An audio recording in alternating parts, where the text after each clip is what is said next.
Hello friends, welcome to my channel earn try and repeat. So ये question आपका है national income का, उसकी कैलकुलेशन है और उसने कहा है आपने निकालना है calculate the value of change in stock. और हमें सेल्स गिवन है, value added at factor cost is given, subsidy is given, change in stock is given, depreciation and intermediate consumption is given. So ये जो question है ये basically वो चीजें given है जो वैल्यू एडेड मेथड में लगती है। सो ये वैल्यू एडेड मेथड यहाँ यूज करेंगे। नेशनल इनकम को कैलकुलेट करने के लिए जो यूज किया जाता है उसके बेसिस पे हम चेंज इन स्टॉक निकालेंगे। तो सबसे पहले हमें क्वेश्चन में गिवन है net value added at factor cost.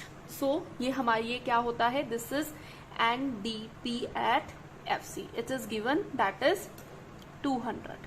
It is given, so I am writing in bracket given.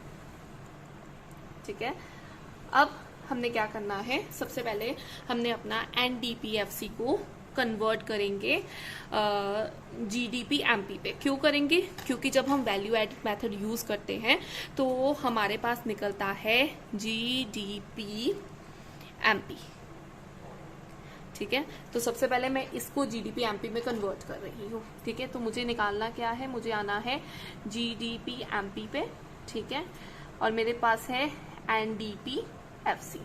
तो N से मुझे G पे कन्वर्ट करना है, तो मैं क्या करूंगी, प्लस करूंगी डेप्रिसिएशन को। ठीक है, सो मैं यहाँ डेप्रिसिएशन ऐड करूंगी और मुझे क्या करना है, मुझे FC को MP में कन्वर्ट करना है। ठीक है, तो इसमें क्या होता है, इसमें आप प्लस करते हो इनडायरेक्ट टैक्सेस को। सो इनडायरेक्ट टैक्सेस आपको डायरेक्टली गिवन नहीं है, नेट इनडायरेक्ट टैक्स आपको डायरेक्टली तो गिवन नहीं है, तो पर यहाँ पे आपको क्वेश्चन में सब्सिडी इज गिवन, तो जो सब्सिडी है वो क्या हो जाएगी, माइनस हो जाएगी सब्सिडी। अगर आप यहाँ प्लस लेते, ब्रैकेट में माइनस लेते तो भी कोई फर्क नहीं पड़ता, तो माइनस ही होंगी सब्सिडीज। और ये हमें गिवन है 200 प्लस हमें depreciation is given that is 40 और प्लस हमें सब्सिडी भी गिवन है दैट इज -10। तो ये आपके पास करके आएगा 240 माइनस 10 230। तो ये जो 230 आया है ये आपके पास आता है GDP MP। ठीक है, तो GDP MP आ गया, मतलब वैल्यू एडेड का आंसर आ गया। तो वैल्यू एडेड का जो फॉर्मूला होता है वो बेसिकली क्या होता है, is equal to value of output, value of output minus intermediate consumption.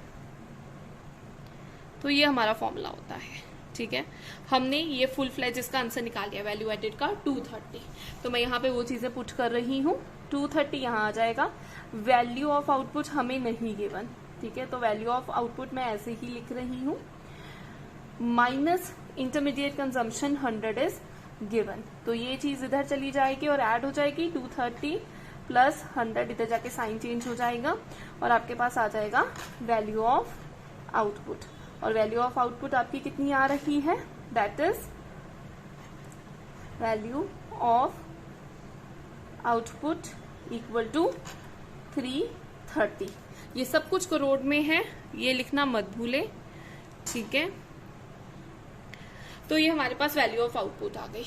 अब आगे वैल्यू ऑफ आउटपुट का क्या फॉर्मूला है, वैल्यू ऑफ आउटपुट चेंज है तो मतलब सारा सेल नहीं हुआ, तो उसका फॉर्मूला क्या होता है, जब सब कुछ सेल नहीं हुआ तो वैल्यू ऑफ आउटपुट कुछ रिमेनिंग है, तो उसका फॉर्मूला होता है value of output is equal to sale plus change in stock, change in stock.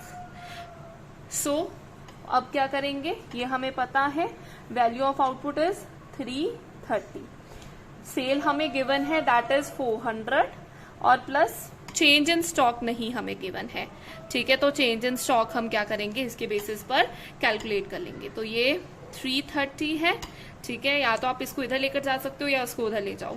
ठीक है, तो यहाँ पे मैं लेकर आ रही हूँ -400 is equal to change in stock. तो जो चेंज इन स्टॉक है वो आपका नेगेटिव में आ रहा है, change in stock is equal to -70 crore.